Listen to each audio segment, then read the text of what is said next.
18 वर्षाच्या आयुष कोमकरची पुण्यात हत्या झाली आणि प्रकरण चिघळलं। माझ्या मुलाची हत्या दुसरं तिसरं कोणी नाही तर माझ्या वडिलांनीच केली आहे, म्हणजे बंडू आंदेकरांनी केली आहे असं आयुषची आई माध्यमांसमोर म्हणाली होती।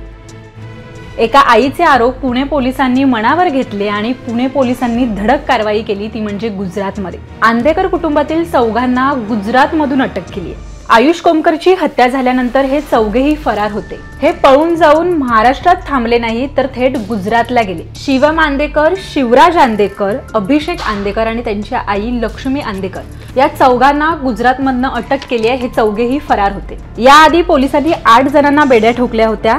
यामध्ये टोळीचे प्रमुख बंडू म्हणजे अण्णा, त्यांचं वय 64 वर्ष, तुषार वाडेकर, स्वराज वाडेकर, वृंदावनी वाडेकर, तसंच अमन युसुफ पठाण, तसंच सुजल मेरगू या सगळ्यांना बुलढाण्यात अटक करण्यात आली होती। माझ्या मुलाची हत्या दुसरं तिसरं कोणी नाही तर माझ्या वडिलांनीच केली आहे, म्हणजे बंडू आंदेकरांनी केली आहे असं आयुषची आई माध्यमांसमोर म्हणाली होती। आयुषच्या आईने असेही आरोप केले होते, पोलीस हे पैशाने मॅनेज होत आहेत म्हणून ते तात्काळ कारवाई करत नाहीये। पण पुणे पोलिसांनी या फरार आरोपींना अटकेत घेऊन हे सिद्ध केलंय की पुणे पोलीस आता यावर काम करते। हे फरार झालेले 4 जण आरोपी अटकेत आलेत। मात्र आयुष कोमकरच्या हत्येनंतर हे 4 जण का फरार झाले होते? आंदेकर आणि कोमकर यांच्या टोळी युद्धात अजून किती बाजू उलगडणार आहेत, किती गोष्टी समोर येणार आहेत, याकडे आता सर्वांचं लक्ष लागले। आयुष कोमकरच्या केसमध्ये एकूण 12 जण अटकेत आहेत।